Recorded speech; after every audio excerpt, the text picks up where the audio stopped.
दो पिताओं से पहली बार चूहे के बच्चों का जन्म, समलैंगिक जोड़ों के लिए जगी उम्मीद। वैज्ञानिकों ने पहली बार दो पिताओं से चूहे के बच्चे तैयार किए हैं। इस विधि को इसलिए महत्वपूर्ण माना जा रहा है क्योंकि समलैंगिक जोड़ों के लिए भी इससे अपनी जैविक संतान प्राप्त करने की उम्मीद बनी है। शंघाई जियाओ टोंग यूनिवर्सिटी के वैज्ञानिकों ने एक नर चूहे के शुक्राणुओं को स्टेम सेल में बदलने के बाद clustered regularly interspaced short palindromic repeats CRISPR तकनीक से जीन एडिटिंग कर उन्हें अंडाणुओं में बदल दिया।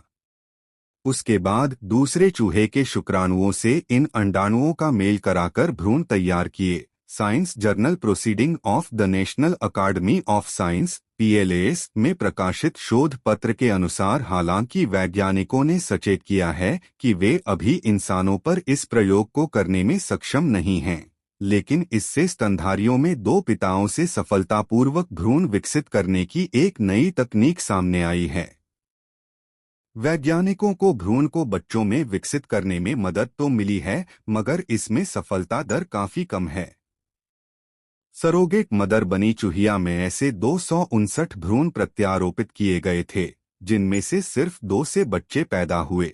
इसलिए प्रयोग को अभी मनुष्यों के लिए प्रस्तावित नहीं किया गया है, क्योंकि इसके लिए बहुत अधिक संख्या में भ्रूण की जरूरत होगी। इस प्रक्रिया में वैज्ञानिकों ने कुल 20 जीन में बदलाव किया। दो मादाओं के जैविक संयोग से बच्चे प्राप्त करना तुलनात्मक आसान। इस शोध से जुड़े याचांग वेई का कहना है कि दो मादाओं की जीन एडिटिंग से जैविक संतान प्राप्त करने की तुलना में दो पिताओं की जैविक संतान प्राप्त करना बोलती ज्यादा कठिन है। यह एक उपलब्धि है कि दो पिताओं के जैविक संयोग से मिले बच्चे सामान्य आकार वाले और पूरी तरह स्वस्थ हैं। स्तनधारी जीवों में दो पिताओं या दो माताओं से ही संतान पैदा करने को विज्ञान की भाषा में इम्प्रिंटिंग कहा जाता है। अधिकांश जीवों में दो जोड़े क्रोमोसोम होते हैं। इनमें से एक जोड़ी गुणसूत्र उन्हें माता से मिलते हैं। ऐसे पैदा हुए दो पिताओं वाले चूहे एक चूहे के शुक्राणु लेकर इससे स्टेम सेल्स बनाए गए। दो क्रिस्पर तकनीक से वैज्ञानिकों ने जीन एडिटिंग कर इन स्टेम सेल्स को अंडाणुओं में बदल दिया।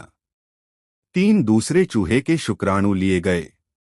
4 दूसरे चूहे के शुक्राणुओं को पहले चूहे के शुक्राणुओं की जीन एडिटिंग से बने अंडाणुओं से मिलाया गया और भ्रूण तैयार किए गए।